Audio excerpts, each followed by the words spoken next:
नमस्कार बच्चों, आपका Saket public school and fun channel में आपका स्वागत है। मैं शिवचरण यादव। मैं आज आपके लिए क्लास 12 का फिज़िक्स लेके आया हूं, जिसका आज उसका शुभारंभ हो रहा है। और फिज़िक्स में जो हम शुरुआत करने जा रहे हैं वो पार्ट 1 है। जो पार्ट 1 है उसका जो पहला चैप्टर वो जो उसकी पहली इकाई है वो है स्थिर वैद्युतिकी। क्या होता है, क्या है? स्थिर वैद्युतिकी। और इतने आसान और सरल भाषा में फिजिक्स आपको पढ़ाएंगे ताकि आप एक ही बार में उसको आपकी जो डेफिनेशन होगी सब एकदम याद हो जाएंगे एकदम। फिर उसको दोबारा रटने की कोई आवश्यकता नहीं है, इस तरह आपको पढ़ाया जाएगा। तो आप मेरे वीडियो को ध्यान से देखिए। मैं बोल क्या रहा हूँ, मैं कह क्या रहा हूँ, सिर्फ मेरे शब्दों पर ध्यान दीजिए बस। जैसे जो यूनिट फर्स्ट है वो यूनिट फर्स्ट क्या कहता है, उसके अंतर्गत जो पहला यूनिट हमारा है वो स्थिर वैद्युतिकी। यानी स्थिर वैद्युतिकी कहते किसे हैं, स्थिर वैद्युतिकी कहते किसे हैं? तो जो स्थिर वैद्युतिकी होता है उसे कहते हैं भौतिक विज्ञान की वह शाखा, भौतिक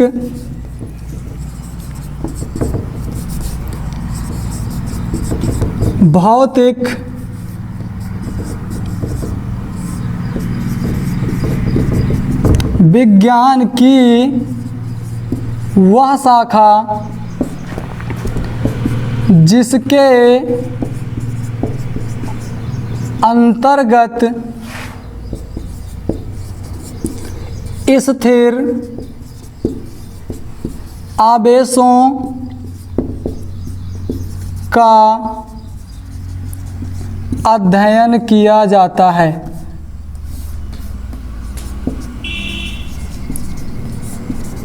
अध्ययन किया जाता है कहने का मतलब यह है, यानी भौतिक विज्ञान की वह शाखा जिसके अंतर्गत स्थिर आवेशों का अध्ययन किया जाता है। अर्थात कहने का तात्पर्य है जब तक हम ये यूनिट फर्स्ट पढ़ें, स्थिर वैद्युतिकी पढ़ेंगे, उसमें जो भी आवेश रहेंगे, जो भी चार्ज रहेंगे वो हमेशा क्या रहेंगे, स्थिर रहेंगे। अर्थात जहाँ पे रख दिया जाएगा वो वहीं पर ही रहेंगे, मूवमेंट उसमें नहीं होगा, उसमें मूवमेंट नहीं होगा, यानी वो बिल्कुल क्या रहेगा, स्थिर रहेगा। तो भौतिक विज्ञान की वह शाखा जिसके अंतर्गत या जिनमें हम स्थिर आवेशों का अध्ययन करते हैं उसे हम क्या बोलते हैं, स्थिर वैद्युतिकी कहते हैं।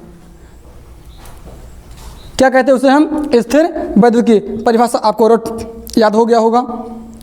भौतिक विज्ञान की वह शाखा जिसके अंतर्गत हम स्थिर आवेशों का अध्ययन करते हैं या अध्ययन किया जाता है उसे हम क्या बोलते हैं, स्थिर वैद्युतिकी कहते हैं।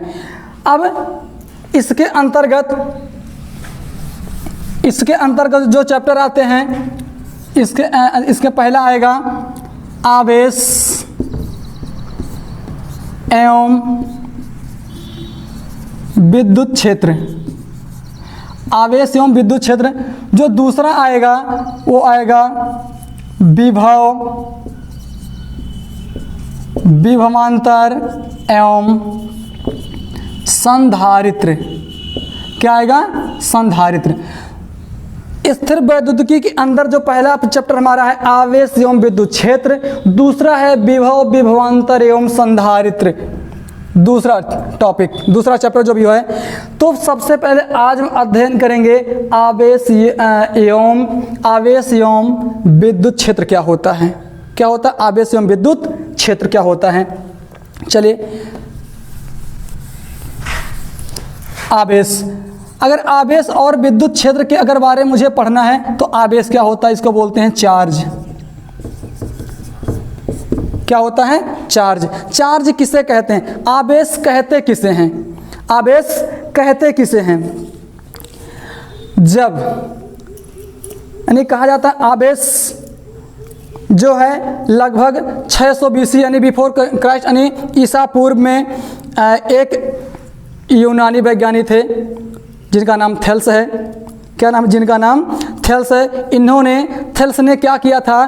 थेल्स ने अंबर या उसको बोलते हैं, कह दीजिए ऊन या रेशमी वस्त्रों को आपस में जब रगड़ा जाता है या रगड़ते हैं, इसके बाद छोड़ दिए, देखते हैं बाद में। जैसे कोई व्यक्ति गर्मी ठंडियों में जब अपने कपड़े निकालता है तो उसके कपड़े में चट चट की आवाज़ आती है।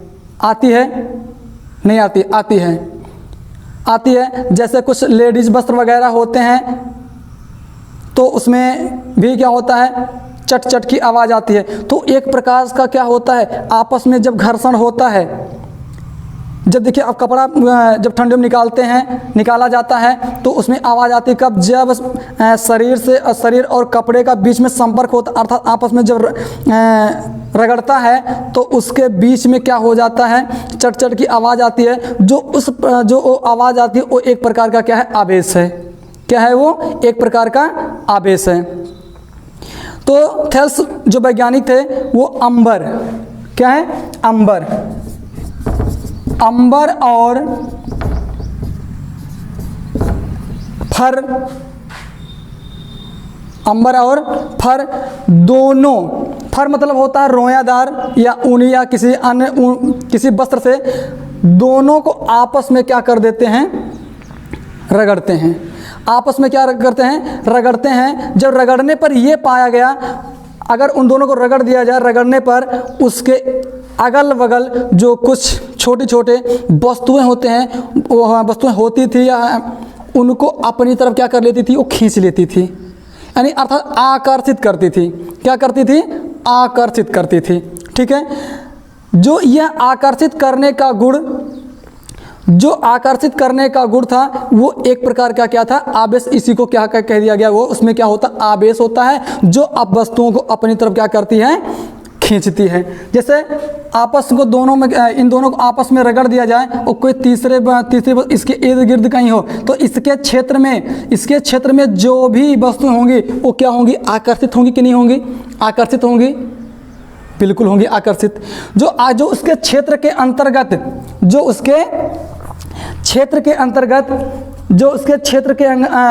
अंतर्गत विद्युत और जो उसका चुंबकीय प्रभाव जो उत्पन्न होता है, उसी के कारण वो क्या हो जाता है? बस उसकी तरफ क्या होता है? आकर्षित हो जाता है। इसी को हम क्या बोलते हैं? आवेश बोलते हैं। क्या बोलते हैं? आवेश। वो अंबर को इलेक्ट्रॉन बोला जाता है। क्या कहते हैं? इलेक्ट्रॉन। क्या बोलते हैं? इलेक्ट्रॉन कहते हैं। क्या कहते हैं हम? इलेक्ट्रॉन। ठीक है। तो जब दो वस्तुओं को आपस में रगड़ते हैं, जब दोनों वस्तु आपस एक दूसरे तरफ आकर्षित हो जाती हैं, ये आकर्षित होने की प्रक्रिया को हम क्या बोलते हैं? आवेश बोलते हैं। अब आवेश की परिभाषा क्या होती है? आवेश की क्या होती है? आवेश की परिभाषा क्या होती है? आवेश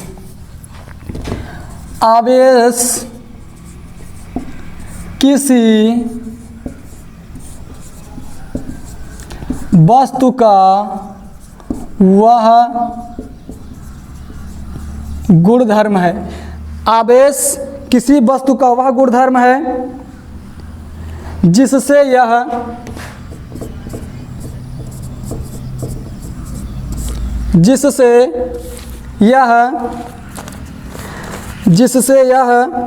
विद्युत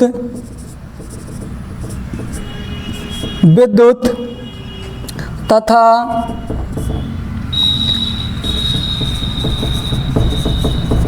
चुंबकीय क्षेत्र उत्पन्न करता है तथा इसके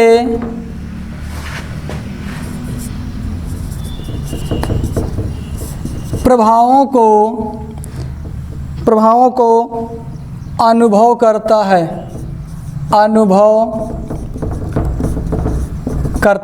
ये हो गई हमारे आवेश की परिभाषा। क्या हो गई ये हो गई हमारी आवेश की परिभाषा। अब आवेश किसी वस्तु का वह गुणधर्म है जिससे विद्युत और चुंबकीय क्षेत्र उत्पन्न हो करता है तथा अब चुंबकीय क्षेत्र उत्पन्न होगा तो वो एक दूसरे की तरफ क्या होंगी? आकर्षित होंगी। वो वस्तु एक दूसरे की तरफ क्या होंगी? आकर्षित होंगी तथा इसके प्रभावों को क्या करता है? वो अनुभव करता है। ये हो गई एग्जैक्ट किसकी? आवेश की डेफिनेशन, आवेश की क्या हो गई, परिभाषा हो गई। अब यहाँ पर आवेश के प्रकार क्या पढ़ेंगे, यहाँ पर हम आवेश के प्रकार, आवेश के प्रकार। अब आवेश दो प्रकार के होते हैं। आवेश कितने प्रकार के होते हैं, दो प्रकार के। आवेश दो प्रकार के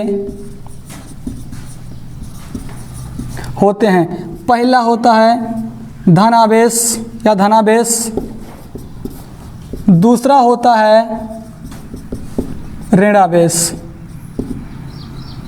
धनावेश कैसे होता है, जैसे आप जानते हैं जो हमारा सोडियम होता है, जो इसका इलेक्ट्रॉनिक विन्यास क्या होता है 2881। जो भी धातु या पदार्थ होता है, उस पदार्थ में क्या होता है, इलेक्ट्रॉनों और प्रोटॉनों की संख्या आपस में क्या होती है, बराबर होती है। तो इसमें भी क्या कहेंगे 8, 2, 10, 11, इसमें इलेक्ट्रॉनों की संख्या और प्रोटॉनों की संख्या क्या होगी, हमेशा बराबर होगी। अब इसके अगर अष्टक नियम आप जानते होंगे, केमिस्ट्री में पढ़े होंगे अष्टक नियम। नहीं देखिए यहाँ पर 2881 होता है, या यहाँ अष्टक पूरा करने के लिए या तो जो तीसरा सेल है या तो एक इलेक्ट्रॉन का वो क्या कर दे, त्याग कर दे, या एक इलेक्ट्रॉन का त्याग कर दे, या इसको अष्टक पूरा करने के लिए 7 इलेक्ट्रॉन को क्या कर लेता, ये ग्रहण कर लेता। जब 7 इलेक्ट्रॉन ये ग्रहण कर लेगा तो हम कहेंगे इसका अष्टक क्या हो गया, पूरा हो गया। तो इसको 7 इलेक्ट्रॉन ग्रहण ना करके क्या करेगा, एक इलेक्ट्रॉन क्या कर देगा, ये एक इलेक्ट्रॉन क्या कर देगा, ये ग्रहण त्याग देगा। जब एक इलेक्ट्रॉन ये त्याग देगा, एक इलेक्ट्रॉन यहाँ से निकल जाएगा, इसका अष्टक यहाँ पूरा हो गया। जब एक देखिए इलेक्ट्रॉन यहाँ कितने थे, इलेक्ट्रॉन और प्रोटॉन हमेशा क्या होते हैं, बराबर होते हैं ना, जो भी होगा। तो जब यहाँ से एक इलेक्ट्रॉन मिल जाएगा तो यहाँ क्या बनेगा, 10 इलेक्ट्रॉन बचेगा। और देखिए प्रोटॉन कितना है, उससे एक ज़्यादा है, अर्थात कहने मतलब क्या यहाँ पर क्या आ गया, प्लस चार्ज आ गया, धन आवेश आ गया। जब किसी वस्तु से एक इलेक्ट्रॉन निकलता है अर्थात त्यागता है, तो उस वस्तु पर या उस धातु पर या उस पर क्या आ जाता है, धन आवेश आ जाता है। क्या आ जाता है, धन आवेश आ जाता है। और उसी प्रकार आप क्लोरीन जानते हैं कितना होता है, 288 क्या होता है 7, इसमें 8, 7, 15, 2, 17। तो इलेक्ट्रॉन और प्रोटॉन क्या होते हैं, ये भी 17, ये भी कितना हो जाएंगे, 17 हो जाएंगे। अब देखेंगे यहाँ पर इसका भी अष्टक पूरा नहीं है। अष्टक पूरा करने के लिए, अष्टक पूरा करने के लिए या तो एक इलेक्ट्रॉन का ये त्याग कर दे, एक इलेक्ट्रॉन ग्रहण कर ले, या एक इलेक्ट्रॉन ये ग्रहण कर ले, या यहाँ से 7 इलेक्ट्रॉन को क्या कर दे, ये त्याग कर दे। तो इसमें एक इलेक्ट्रॉन की क्या हो रही, कमी हो रही है, कम है। अर्थात ये एक इलेक्ट्रॉन अगर ये ग्रहण कर लेता है, अगर ले लेता है, तो ये यहाँ कितने हो जाए, 8 इलेक्ट्रॉन हो जाएंगे। तो क्या हो जाएगा, ये क्या हो जाएगा, इसका अष्टक पूरा हो जाएगा। अगर यहाँ एक इलेक्ट्रॉन ग्रहण कर लेता है, यहाँ कितना हो जाएगा, ये 18। अर्थात एक इलेक्ट्रॉन देखिए प्रोटॉन कितना हो गया, एक कम हो गया, इलेक्ट्रॉन से कमी हो गया। अगर जहाँ कमी होता है वहाँ पर क्या आ जाता है, माइनस चार्ज आ जाता है। क्या आ जाता है, माइनस चार्ज आ जाता है। ठीक, समझ में आया। धनावेश जब इलेक्ट्रॉनों की अधिकता होती है, धनावेश किसे कहते हैं, जब किसी वस्तु में इलेक्ट्रॉनों की अधिकता होती है तो वहाँ पर क्या आ जाता है, उसमें क्या होता है, धनावेश होता है। जब किसी में पदार्थ में, वस्तु में इलेक्ट्रॉनों की कमी होती है तो वहाँ पर क्या आ जाता है, नेगेटिव चार्ज अर्थात ऋणावेश आ जाता है। तो ये हो गया हमारा धनावेश और ऋणावेश। ठीक है, समझ गए होंगे। तो हमारा आवेश कितने प्रकार का होता है, 2 प्रकार का। कौन कौन, एक धनावेश, एक क्या हो गया, ऋणावेश। धनावेश किसे कहते हैं, किसी वस्तु में यदि इलेक्ट्रॉनों की संख्या या इलेक्ट्रॉनों की अधिकता है, यदि किसी वस्तु में इलेक्ट्रॉन की क्या अधिकता है, या कोई वस्तु इलेक्ट्रॉन का त्याग करता है, तो उसमें क्या कहेंगे हम, उस पर धन आवेश होता है। जब कोई वस्तु किसी इलेक्ट्रॉनों को क्या करता है, वो ग्रहण करता है अर्थात लेता है, उस पर क्या आ जाता है, नेगेटिव चार्ज आ जाता है। इतना आपको समझ में आ गया होगा। ठीक है, अब आवेश के प्रकार, आवेश के गुण क्या होते हैं। आवेश के गुण,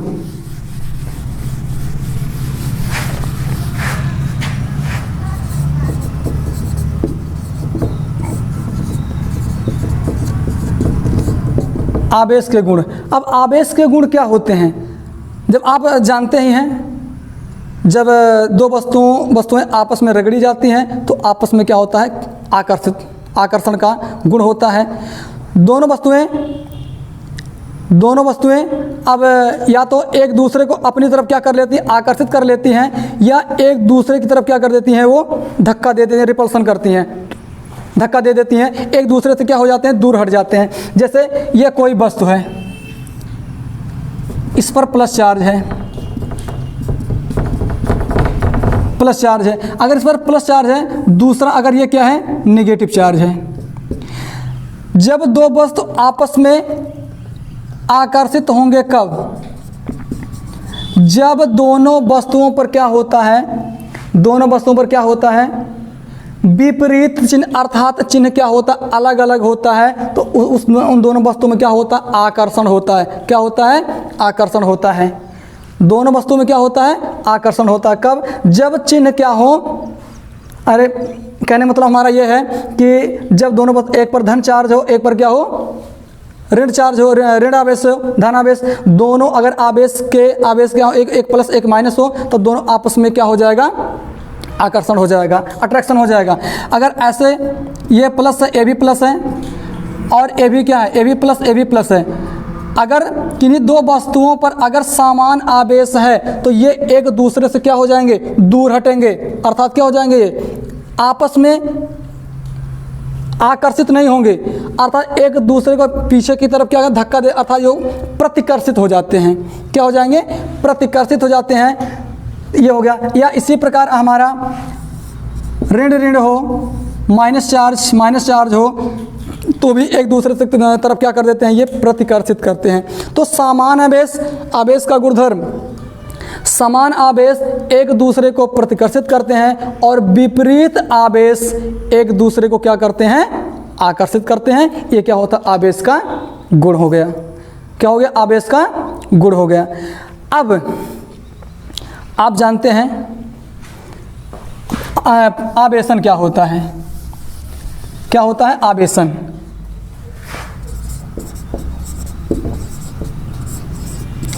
अब आवेश से ही आवेशन होता है। आवेश क्या करता है? आवेश ये करता है कि वस्तुओं को अपनी तरफ क्या करता है? खींचता है।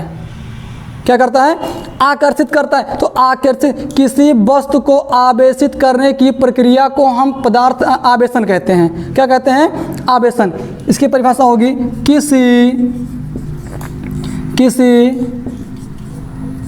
वस्तु को आवेशित करने की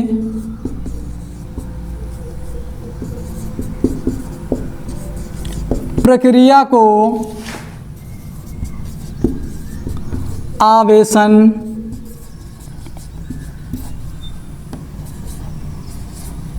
कहते हैं। किसी वस्तु को आवेशित करने की प्रक्रिया को आवेशन कहते हैं। क्या कहते हैं? आवेशन। आवेशन 3 प्रकार के होते हैं। ये कितने प्रकार के होते हैं? आवेशन 3 प्रकार के होते हैं। पहला होता है चालन विधि,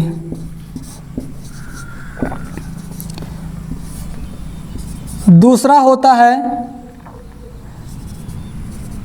घर्षण विधि, तीसरा होता है प्रेरण विधि। क्या होता है? प्रेरण विधि। ठीक है। तो आवेशन हो गया। किसी वस्तु को आवेशित करने की प्रक्रिया को आवेशन कहते हैं। आवेशन 3 प्रकार का होता है, चालन विधि, घर्षण विधि और प्रेरण विधि। ठीक है। अब हम एक एक पर हम डिस्कस करेंगे, और चालन विधि क्या होता है, घर्षण विधि क्या होता है और प्रेरण विधि क्या होता है। चलिए आगे बढ़ेंगे। अब बात करेंगे हम चालन विधि।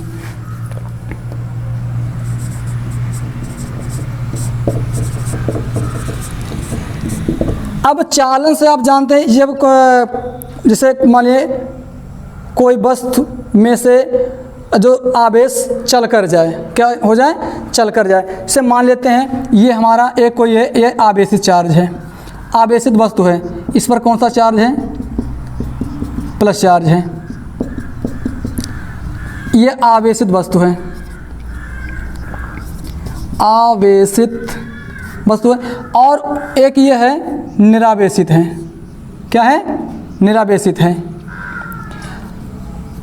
निरावेशित अर्थात इस पर कोई विशेष चार्ज नहीं है। अब इसकी परिभाषा आप हम जैसे से बोलते जा रहे हो उसे आप लिखते जाइएगा। किसी आवेशित वस्तु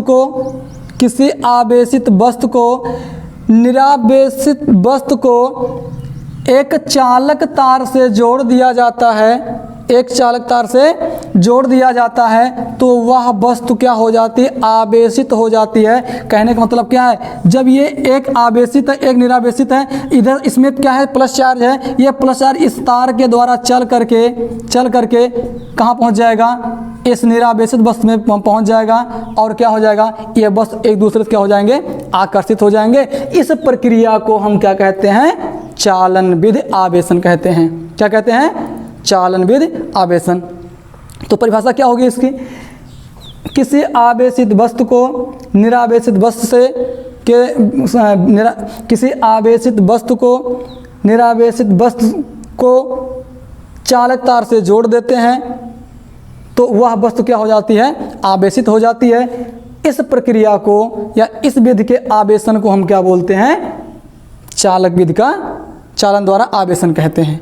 ठीक है, ये हो गया। दूसरा हमारा होता है घर्षण विधि। घर्षण विधि आवेशन। घर्षण विधि क्या कैसे होता है? मान लेते हैं हमारे पास एक कोई वस्तु A है, एक वस्तु क्या है? B है। जब इस वस्तु A को वस्तु B से आपस में क्या करते हैं? रगड़ते हैं। क्या करते हैं? आपस में रगड़ते हैं। तो यदि A का आवेश किस में चला जाता है? B में चला जाता है। जब A का आवेश B में जाता है और वस्तु एक दूसरे पर क्या हो जाते हैं? आवेशित हो जाते हैं। या ऐसे कह सकते हैं, जब दो वस्तु को आपस में रगड़ते हैं, B का आवेश B में आता है तो वस्तु एक दूसरे पर क्या हो जाती हैं? आकर्षित हो जाती हैं। जब रगड़ने पर, जब दो वस्तुओं को आपस में रगड़ा जाता है और दोनों वस्तुएं आपस में क्या हो जाती? आकर्षित हो जाती हैं। इस प्रक्रिया को हम क्या कहते हैं? घर्षण विधि आवेशन कहते हैं। क्या बोलते हैं? घर्षण विधि आवेशन कहते हैं। समझ में आ गया होगा? बहुत ही आसान तरीके से फिजिक्स आपको पढ़ाएंगे ताकि आपको हर डेफिनेशन याद हो जाए।